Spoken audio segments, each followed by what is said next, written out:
सास के मेहमान। सिमर की सास की सारी जिंदगी किराए के मकान में ही बीती, लेकिन जब बेटा कमाने लायक हुआ तो उसने अपना बड़ा मकान बनाया। क्या है माँ, इतनी लंबी लिस्ट मेहमानों की? गृह प्रवेश है सिर्फ, शादी में तो तुमने इन लोगों को बुलाया ही था ना। अरे बेटा, तुम्हारे पिता और मैंने तो सारा आजीवन घर नहीं बनाया, ये सोचकर कि पैसा घर में लगा देंगे तो तुझे कहाँ से पढ़ाएंगे। अब बेटा, घर जैसी खुशी में मैं उन लोगों को कैसे भूल जाऊं जिन लोगों के साथ मैंने पूरा जीवन काटा। तभी वहाँ बहू आ जाती है। क्या माँ जी, कैसी बात कर रही हैं? बुआ जी, चाची जी, उनकी बेटियाँ, ससुराल वाले सभी तो आ रहे हैं। मैंने उनकी लिस्ट सुमन से पूछकर तैयार कर ली है।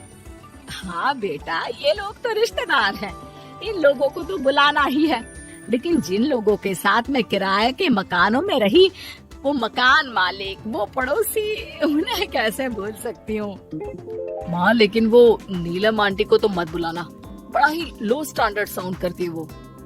हाँ माँ, और वो किरण को भी। उनका पति और बेटा खाते कितना है। और नहीं तो क्या, शादी में भी 2000 रुपए वाली प्लेट में दनादन खा रहे थे। माँ कुछ नहीं बोलती, कमरे में चली जाती है। तुम्हारी माँ की तो चोचले ही अलग है, न जाने लोगों को क्या बताना चाहती हैं। अरे आस पड़ोस को तो ऐसे पूछ रही है जैसे कि रिश्तेदार। हाँ, जानता हूँ माँ को, वो किसी से जुड़ती है तो दिल से जुड़ती है। वैसे बात करता हूँ उनसे। सभी अपने अपने काम में लग जाते हैं। सास को नींद आ जाती है और वो सो जाती है। लग रहा है कि गुस्सा होकर सो गई। कपड़े भी अपने बाहर फेंक कर गई हैं। बहू है ना, नौकरानी जैसी, कर लेगी काम। बड़बड़ करती बहू सास के कमरे में जाती है और कपड़ों को उनकी अलमारी में रखती है कि तभी उसके हाथ में एक एल्बम और कुछ खत लगते हैं। अरे ये क्या है? बहू एल्बम देखती है जहाँ नीलम आंटी और सास के साथ छोटा सा उसका सुमन खड़ा होता है। इनके बचपन की फोटो। वो सारी फोटो देखकर जब खत को खोलती है तो वो किरण का होता है। बहू खत पढ़ने लगती है। खत में लिखा होता है, तू पैसे की चिंता ना कर, सुमन की पढ़ाई में कोई कमी ना हो, हम पड़ोसी नहीं बहने हैं। तभी सास जग जाती है। अरे बहू, क्या हुआ? कुछ चाहिए था क्या? बहू बात घुमा देती है। माँ जी, वो इनकी फोटो देख रही थी नीलम आंटी के साथ। कितनी सुंदर लग रही है ना आंटी? हाँ, दिखा तो जरा फोटो। बहू सास को फोटो देती है। सास फोटो देखकर कहती है, याद आता है, तेरे ससुर जी तो थे नहीं, काम के लिए 10 दिनों के लिए शहर से बाहर गए थे। जब बेटा होने वाला था तब नीलम आंटी और अरुण अंकल ही थे। आंटी बेचारी रात भर मेरे साथ बैठी रही, तो अंकल भाग भाग कर दवाई का इंतजाम कर रहे थे।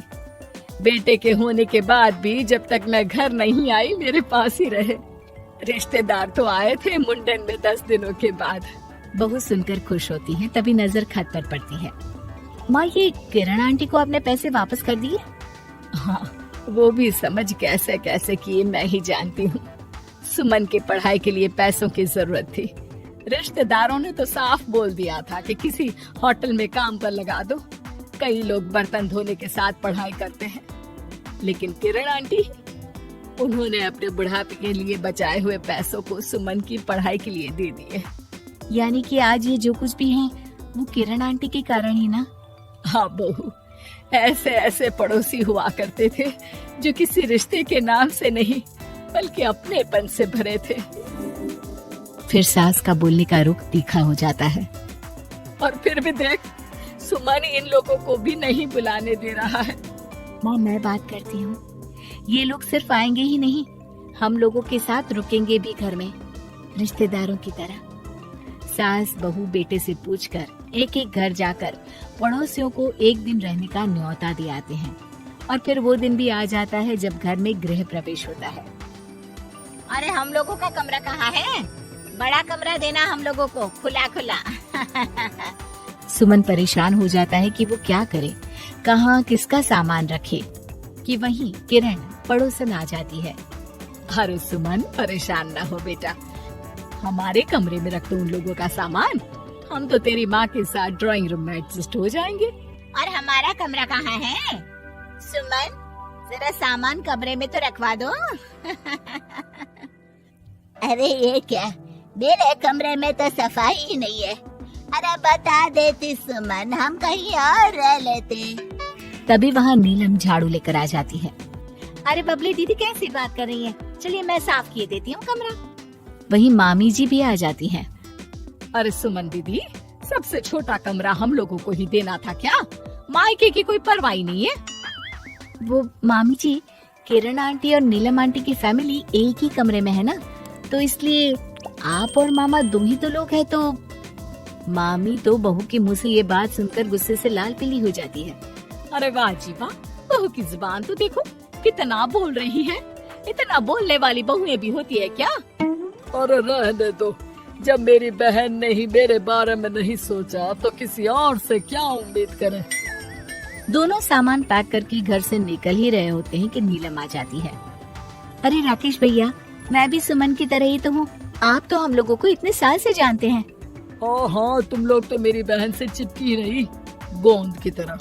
खैर कोई बात नहीं, रहो बड़े कमरे में। तभी अरुण वहाँ आ जाता है, जो नीलम का पति है। अरे भाई साहब, थोड़ा तो वक्त दीजिए, हम सारे छोटे कमरे में शिफ्ट हो रहे हैं। सारे पड़ोसी छोटे कमरे में चले जाते हैं और मामा मामी बड़े कमरे में। बहू चाची के कमरे से बाहर निकल रही होती है कि देखो कैसे बड़ा मकान बनाकर इतरा रही है। अरे जब हम लोगों ने कहा था कि घर बनवा लो, तब तो लड़के को पढ़ाने की पड़ी थी। इतना पैसा रखी थी, महंगे कॉलेज में पढ़ाया, तब बात मानी होती तो सस्ते में मकान बन जाता। बहू आगे जाती है, जहाँ दोनों पड़ोसन भी आपस में बात कर रही थी। मानना पड़ेगा सुमन को, बहुत ही समझदारी के साथ चली।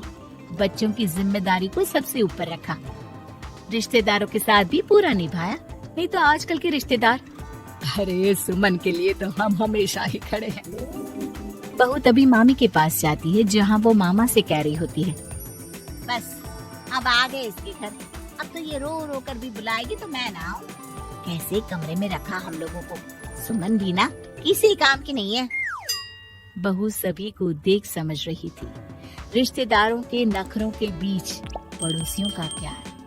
वो देखकर समझ जाती है कि सास के असली मेहमान कौन है।